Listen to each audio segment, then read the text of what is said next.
And this was a good team. This was a very strong team, led by a tremendous senior in Dylan Fratelli. I hated him.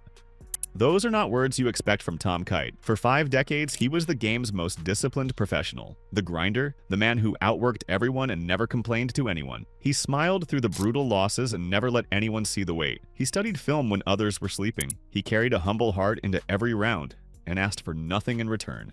But at age 75, something finally gave way. He broke his silence. And what came out was not polished or careful. It was 5 names. 5 men who made his career feel like a climb that never fully ended.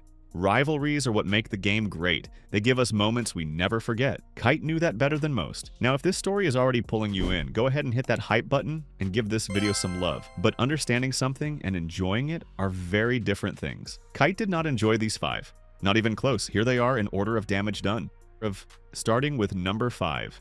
Number 5, Lanny Watkins.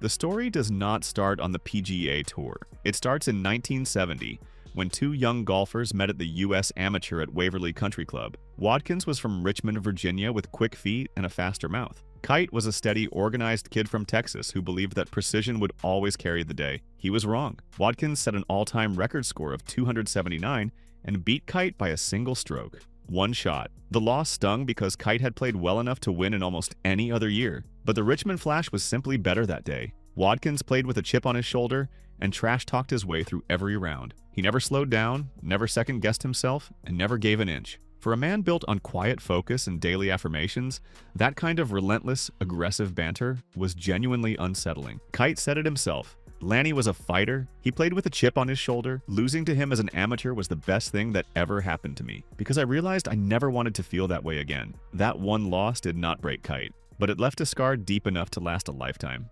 Number 4, Ben Crenshaw. If the Watkins wound came from a stranger, the Crenshaw wound came from a brother. Both men were from Austin, Texas. Both were coached by the legendary Harvey Pennick. They grew up side by side, competed side by side, and were compared to each other for nearly every year of their professional lives. And that comparison was the problem. Ben was the natural. Tom was the machine. Crenshaw had the feel, the magic, the gift. Kite had the process, the mechanics, and the calluses. Kite's wins were treated like products of labor, while Crenshaw's were handled like gifts from fate. That drove Kite quietly mad. The media loved that story. They needed it. The grinder and the poet. The machine and the magician. It sold papers and it followed Kite everywhere he went. Crenshaw had a putter his father bought him at age 16 that everyone called Little Ben. That one club bailed him out in ways that still baffled people who watched it. Kite had to innovate with a third wedge just to find an edge, and then came the 1984 Masters. Kite led for most of the tournament, but Crenshaw shot a 68 on the final day and won by 2. Kite said it plainly, "People always wanted to compare us. Ben had the natural touch, the gift. I had to work for every single inch. We loved each other like brothers, but I wanted to beat him more than anyone else in the world." Number 3, Greg Norman. Greg Norman was the shark, big, loud, and powerful in a way that made everyone else feel physically smaller.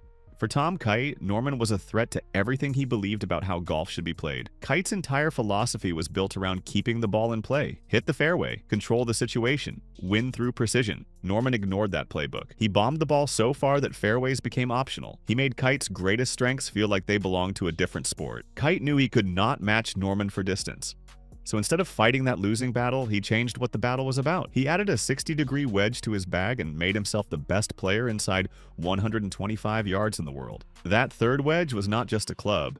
It was a quiet admission that Norman had moved the game to a speed Kite could not reach. But Kite turned that ceiling into a weapon. He said it directly. Greg brought a power to the game that changed everything. You knew if you didn't play perfectly, he was going to overpower you. He was the shark, and we were just trying to stay out of the water. Norman did not just beat people on the scorecard, he beat them in their heads before they teed it up.